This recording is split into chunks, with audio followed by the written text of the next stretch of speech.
성령의 능력을 힘입어 기도로 시작을 하겠습니다. 요한계시록 1장에서 5장은 서론이 되는 것이죠.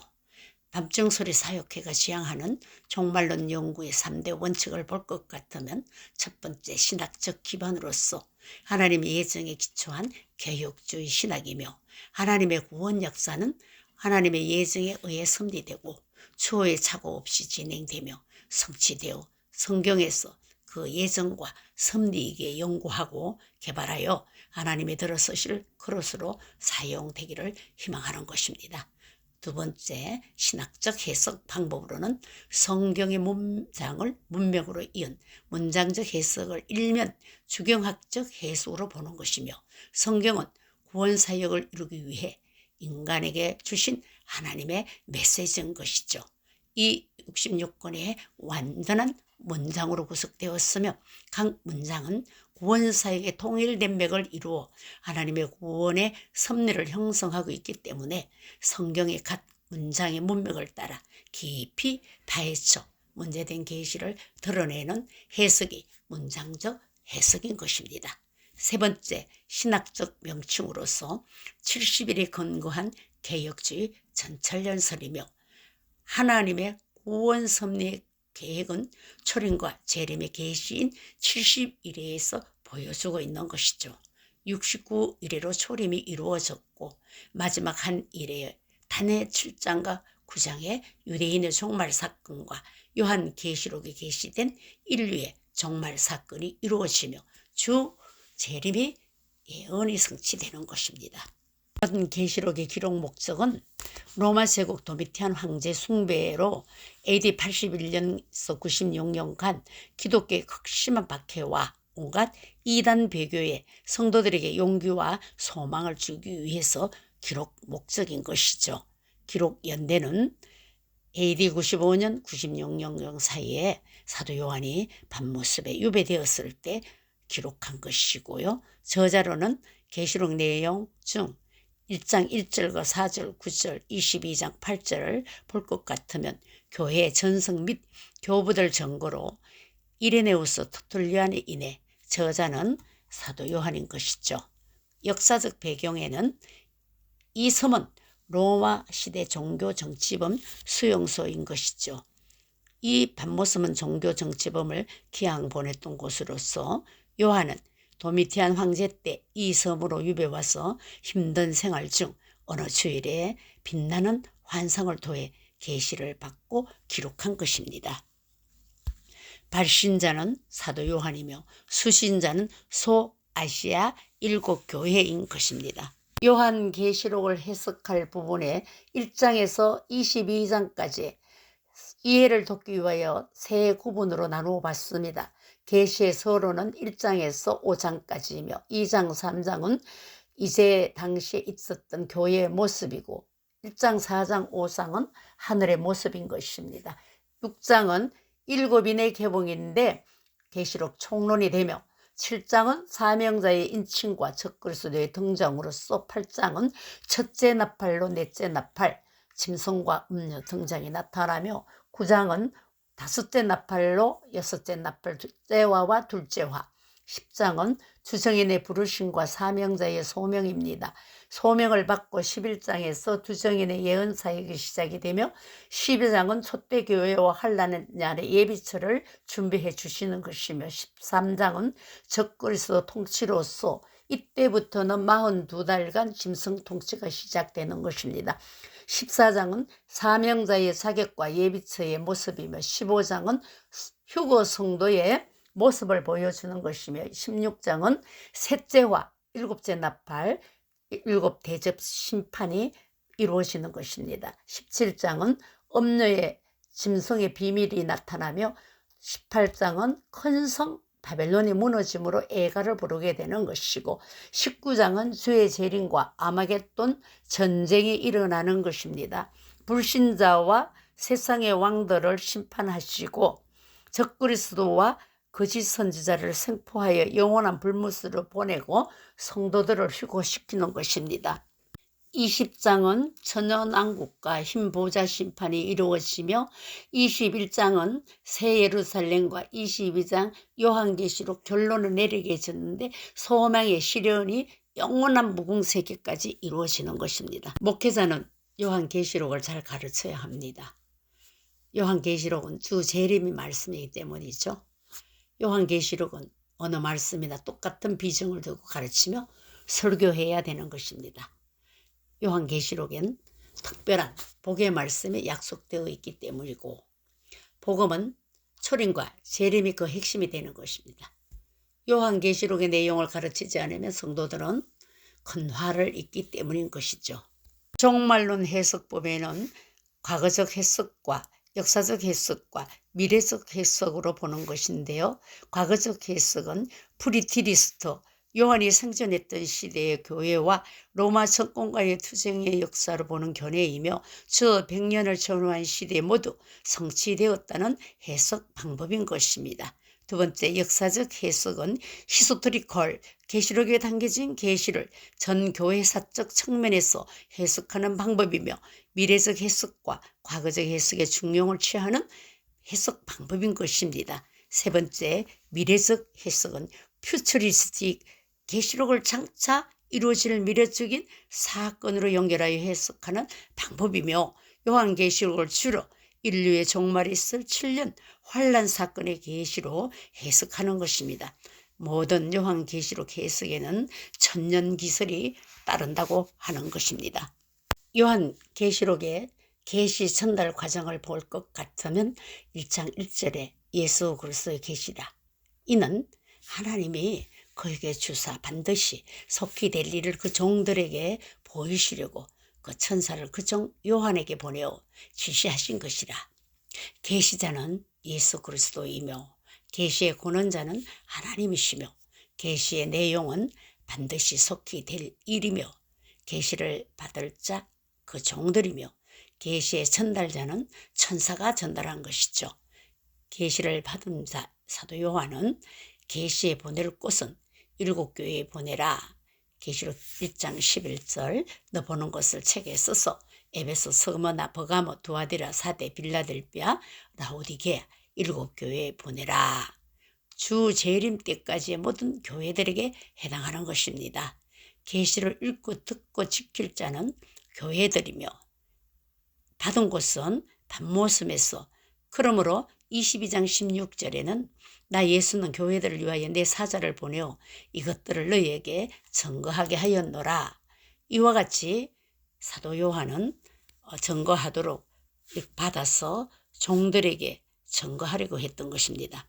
계시록 1장 2절 요한은 하나님의 말씀과 예수 그리스도 증거 곧 자기의 본 것을 다 증거하였느니라.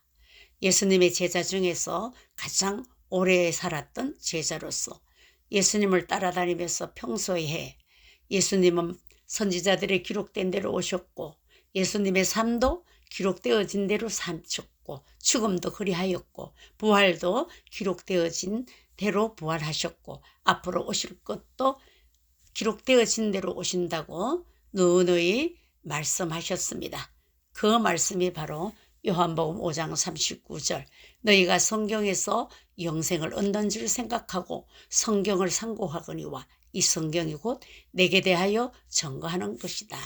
당시에는 몰랐지만은 요한복음 19장 28절 그 후에 예수께서 모든 일이 이루어진 줄 아시고 성경을 응하게 하사 이르시되 내가 목마르다 하시니 30절 예수께서 신포도주를 받으신 후 가라사대 다 이루었다 하시고 머리를 숙이시고 영혼이 돌아가시니라.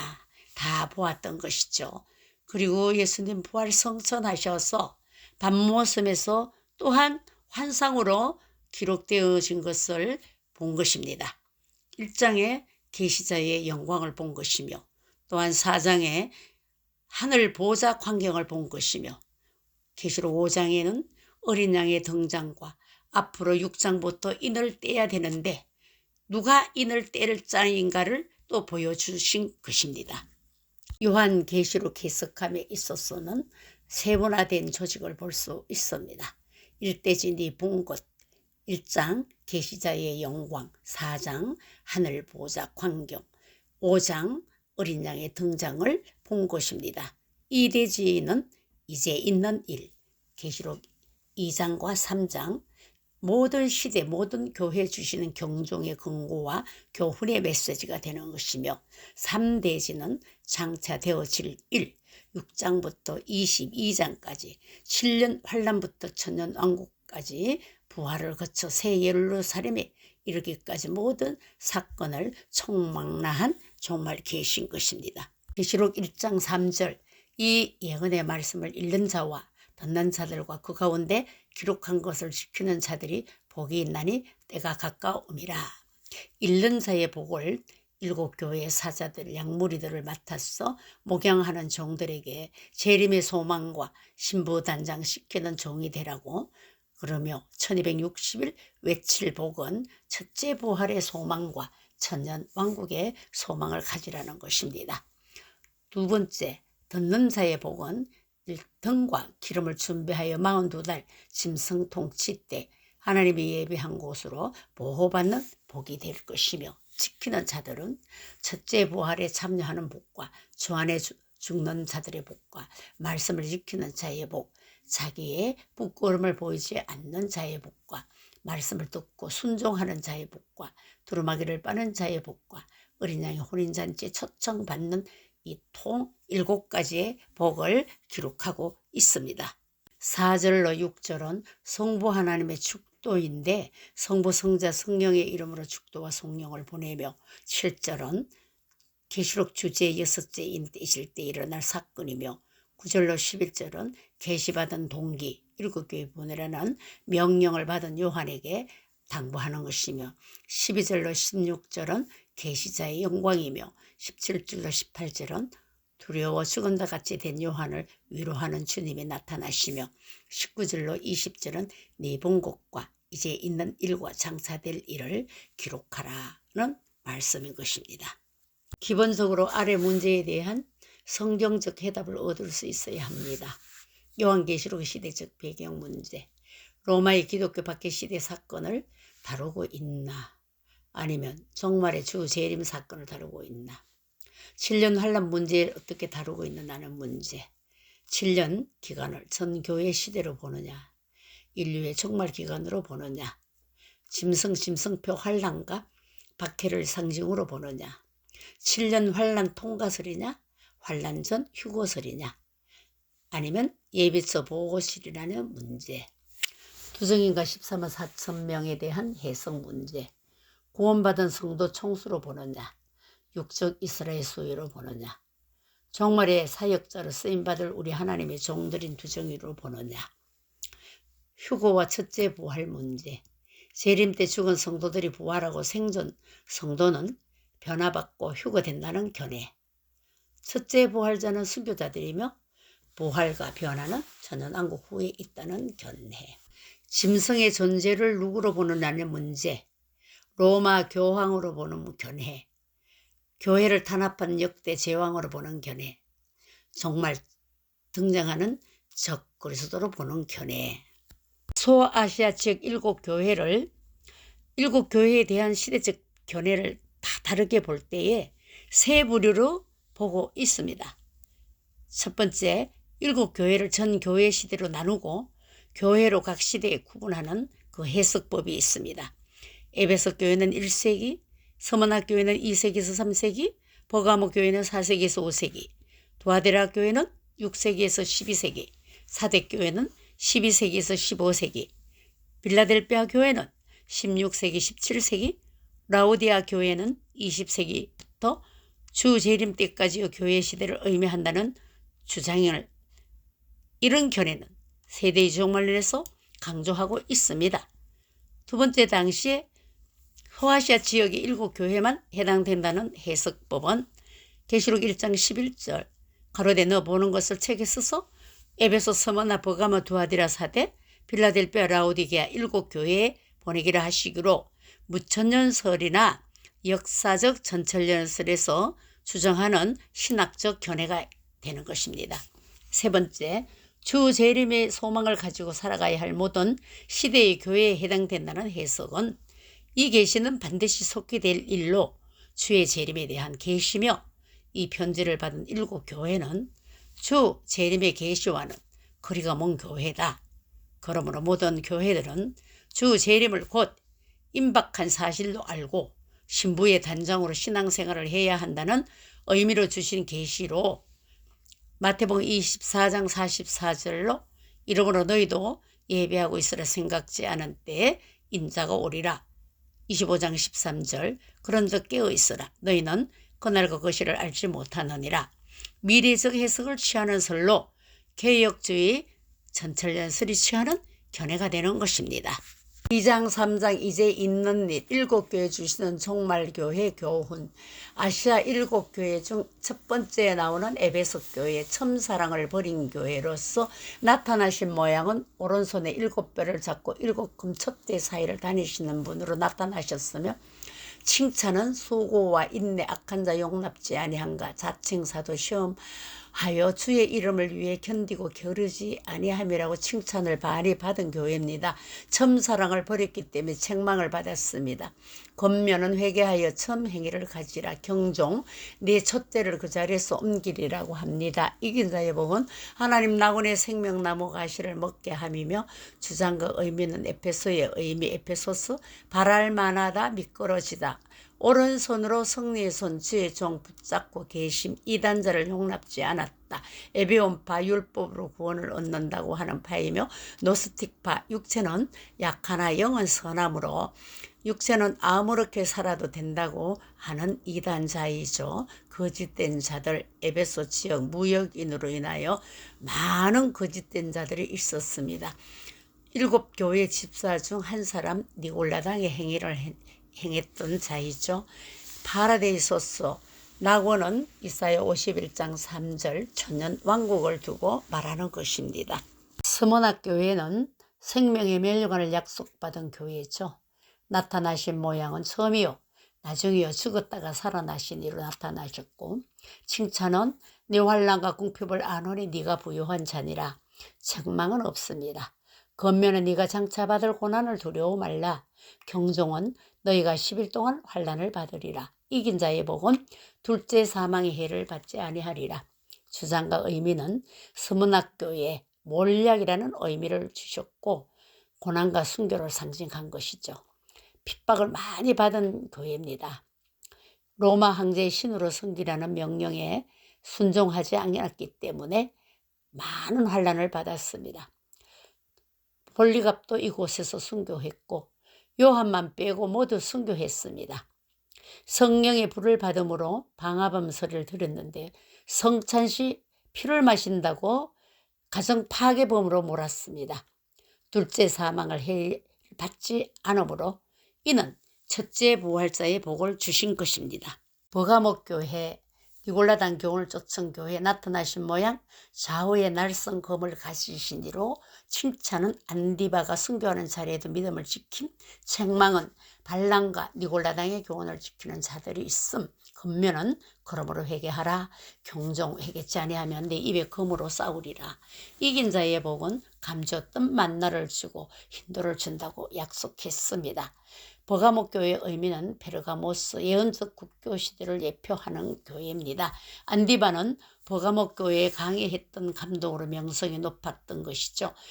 세소태에 넣어 죽임을 당했죠. 사단의 위가 있는 곳이며, 황제 아구스를 위해 신전을 세우는데 제우스 신전과 성리자 아테네 신전을 세웠습니다. 뱀 모양 아스클레피오스는 치료의 신으로 지칭하여 WHO에서 엠블럼은 1948년 제1차 세계보건총회에서 선정을 했으며, 심불 마크에 뱀이 감긴 지팡이로 덮인 모양인데 의료계를 상징하며 치유의 신으로 숭배를 받게 했습니다. 발람의 교훈은 출애굽 당시 모아방 발람의 요청을 받고 이스라엘을 저주한 메소포타미아 부돌 출신의 마술사를 인하여 이스라엘을 음행의 죄악에 빠지게 했던 것입니다. 두아디라 교회는 이세벨을 용납한 교회로서 나타나신 모양, 눈이 불꽃 같고 발이 빛난 주석과 같은 하나님의 아들로 칭찬, 사업, 사랑, 믿음, 섬김, 인내, 나중 행위가 더 많았고, 책망은 자칭 선지자라 하는 이세벨을 용납했으며, 권면은 너에게 있는 것을 내가 올 때까지 굳게 잡아라. 경종, 회개치 아니하면 큰 환난 가운데 던지리라. 이긴 자의 복, 철장 권세를 주고 새벽별을 주리라. 두아디라 교회의 의미는 두아테이라라는 관을 쓴 여자, 암흑시대의 예언적임을 예표하는 교회였습니다. 이 시대 교회의 정치가 하나 되어 로마 교회는 정치 결탁을 보여주었던 것이고, 신전에서 간음 행위를 하고 우상 숭배로 우상 제물을 먹게 하므로 이교 축제를 간음으로 행하였습니다. 자칭 선지자 이세벨을 용납하여 아방의 부인 두로왕 엣바엘의 딸 신바알과 아세라를 섬김으로 당시 삼바테라는 여자 점쟁이는 델피 예언자라는 속담이 붙어서 세계적으로 인정이 되어서 교회들에게 악영향을 미치게 하였던 교회입니다. 두아디라 교회의 세 그룹을 봅니다. 첫 번째, 많은 사업을 쌓아 주도권을 쥐고 있는 그룹이 있는가 하면은, 두 번째, 자칭 선지자 이세벨을 그룹에 있고, 세 번째, 순수한 복음을 지킨 자 부류 24절에 나타난 것입니다. 사대교회는 실상은 죽은 교회입니다. 나타나신 모양은 7영과 7뼈를 가지시니라고 하며, 칭찬은 칭찬발을 찾지 못했고, 책망 살았다 하는 이름을 가졌으나 죽은 교회라고 합니다. 권면은 어떻게 받았으면 어떻게 들었는지 생각하고 회개하라. 경종은 회개치 아니하면 내가 도적같이 이루리라. 이긴 자의 복은 흰옷을 입고 나와 함께 다니리라. 사대교회의 의미는 쌓으로 돼 있어 남은 자의 도망 개혁이라는 뜻이죠. 사대교회는 리디아 왕국을 통과하여 대규모의 직물 제조와 금 세공으로 부유했던 것입니다. 크로에수스 리디아와 부왕치아에서 최초로 주조의 신용을 얻어 그리스는 4대로부터 주조 기술을 배웠을 것이며, 도시가 매우 부유했기에 시민들은 죽은 자에게 생명을 돌려주는 능력이 있다고 주장하는 퀴벌레 프리기아의 대지의 여신자들에게 후원까지 하고 있었습니다. 이러한 상황에도 그들의 옷을 더럽히지 않고 그리스도와 함께 흰옷을 입고 다니는 소수의 사람이 있음을 칭찬하는 것입니다. 기독교를 믿는 다는 대다수가 이교도로 되도록 하기까지 타락하였던 것이죠. 현재까지 아르테미스의 신전의 일부가 남아있는 곳입니다. 필라델피아 교회는 인내의 말씀은 지킨 교회입니다. 나타나신 모양은 거룩하고 진실하사 다윗의 예수를 가지시니 열면 닫은 사람이 없고 닫으면 열 사람이 없는 칭찬받은 교회입니다. 적은 능력을 가지고도 내 말을 지키며 내 임무를 배반치 아니했다고 책망 없습니다. 권면은 아무나 내 멸류관을 빼앗지 못하게 하라. 경종 없고, 이긴 자의 복은 하나님의 성전의 기둥이 되게 하리라고 약속하셨습니다. 빌라델피아 의미는 사랑이라는 뜻의 헬라어 필로스와 형제라는 아데포스가 합쳐져서 형제 사랑이라는 의미의 이름인 것이죠. 빌라델피아는 문화가 서로 교차하는 곳이며 소아시아 중앙으로 들어가는 관문에 있는 교회입니다. 생활 양식은 헬라적도 라틴적도 아니며, 빌라델피아는 열린 문이라는 이름을 붙였습니다. 사단의 회고 자칭 유대인, 사단의 모임이란 뜻인데, 여기서 아브라함의 자손 육신의 혈통을 자랑하는 유대주의자들의 모임을 말하는 것입니다.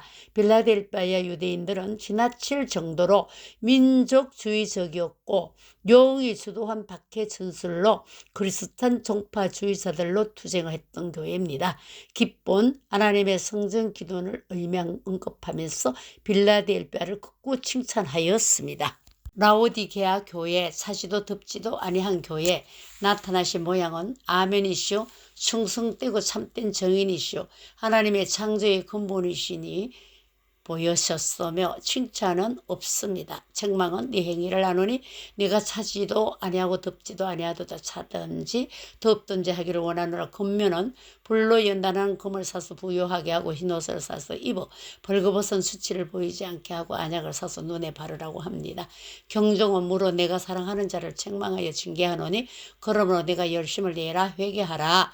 이긴 자의 복은 이기는 그에게는 내가 내 보좌에 함께 앉게 하여 주기를 내가 이기고 아버지 보좌에 함께 앉은 것과 같이 하리라.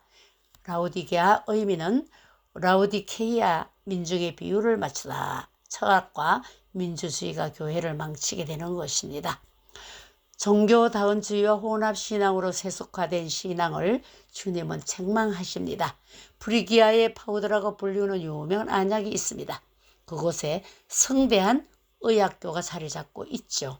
라우디게아는 이름 있는 상업과 행정도시가 되었으며 금융중심지로 은행가들은 제국 전역과 협정을 맺었던 것입니다.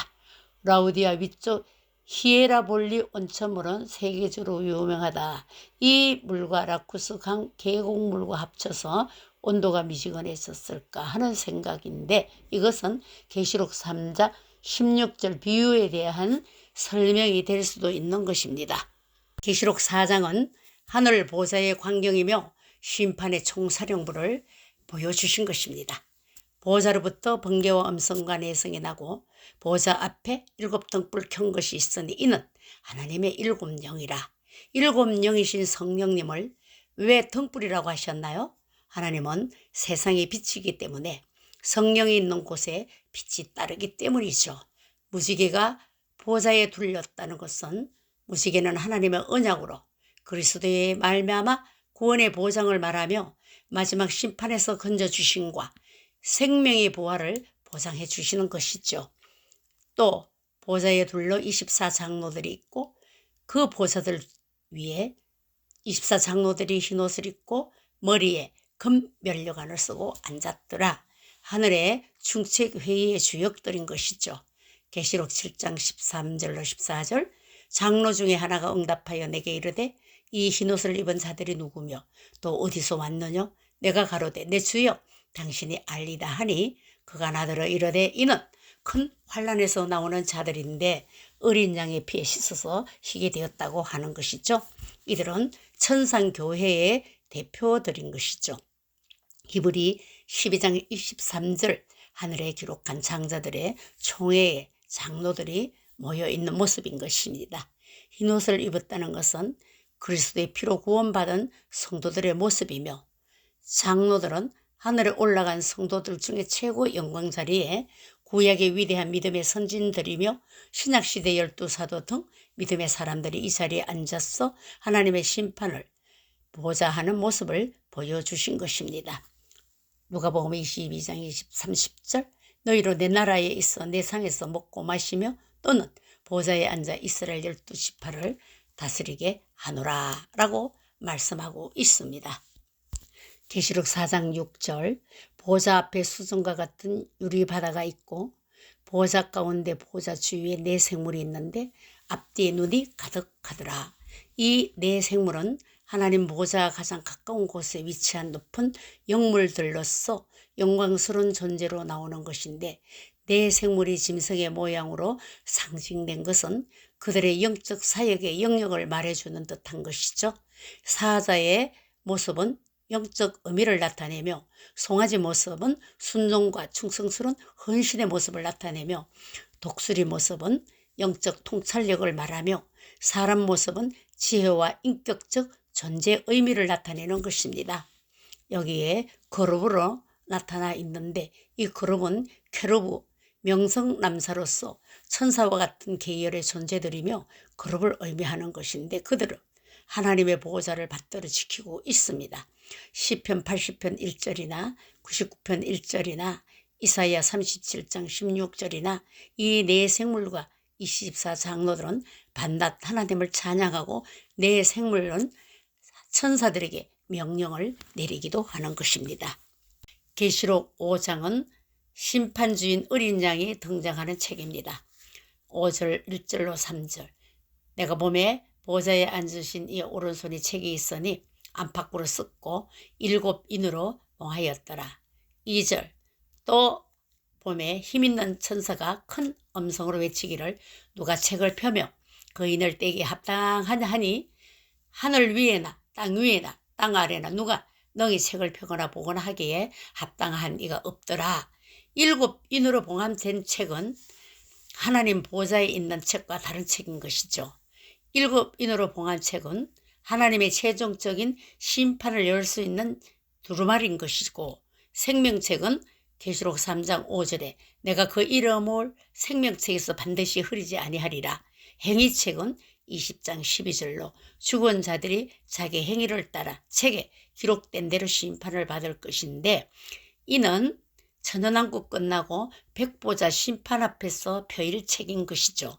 기념책은 말라기 3장 16절 여호와를 경외하는 자와 그 이름을 순종히 여기는 자 생각하는 자를 위하여 여호와 앞에 있는 기념책에 기록하셨느니라. 이긴 자의 등장 모습은 4절 5절 6절 7절 이 책을 펴거나 보거나 하기에 합당한 자가 보이지 않기로 내가 크게 울었더니 장로 중에 하나가 내게 말하되 울지 말라. 유대 지파 사자 다윗의 뿌리가 이겼으니 이 책과 그 7인을 떼시리라 하더라.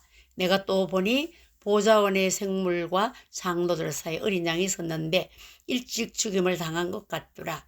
7년과 7눈이 있으니 이 눈은 온 땅에 보내심을 입은 하나님의 7영이더라.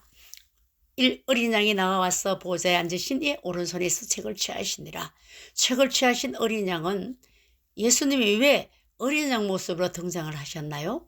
인류를 구원하시는 하나님의 대역사는 속죄의 대속물로 이루셨기 때문이죠. 책을 취하신 결과 장차될 일의 모든 심판을 친히 주장하시고 진행하시기 되는 것이죠. 7인은 6장에서 하나씩 떼심으로 심판이 계시되고 7나팔로 전개되는 종말적 사건이 계시록 전체에 걸쳐 진행되는 것입니다.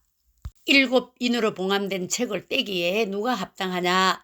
둘째 사람으로 오신 그리스도만이 합당하다. 고린도전서 15장 47절 첫사람은 땅에서 났으니 흙에 속한 자이거니와 둘째 사람은 하늘에서 나셨느니라. 요한은 왜 울었나? 이 책은 봉함된 것을 개봉함으로 그리스도께서 속죄해 주신 하나님의 백성들이 온전히 구원에 이르게 되고 우리의 죄의 빛으로 종으로 삼고 사망 권세로 다스려 온 마귀를 심판할 것이기 때문에 이 책을 개봉할 뿐이 하나님 보좌에서 요한의 눈에 띄지 않았으므로 요한은 크게 울었던 것입니다. 최종적인 구원의 소망이 절망적이기 때문이죠. 이 책에 인봉을 때릴 수 있는 자격자는 한 분뿐입니다. 사도행전 4장 12절 다른 이로서는 구원을 얻을 수 없나니 천하 인간의 다른 이름을 우리에게 주신 일이 없음이니라. 이긴 자의 등장을 볼 것 같으면 장로의 말로써 유다 지파의 사자 다윗의 뿌리가 이겼으니 유다 지파에서 태어난 왕자군 다윗의 자손으로 오실 자 그리스도를 가리키는 말인 것이죠. 그리스도는 어떻게 이긴 자가 되었나요? 둘째 사람으로 오심으로 죄인의 사망의 빛을 갚아주는 속죄물이 되심으로 이기신 것입니다. 어린 양에 대한 하늘 보좌와 찬양을 봅니다. 책을 취하심의 네 생물과 24장로들이 어린 양 앞에 엎드려 각각 검은고 향이 가득한 금대접을 가졌으니 이 향은 성도들의 기도들이라.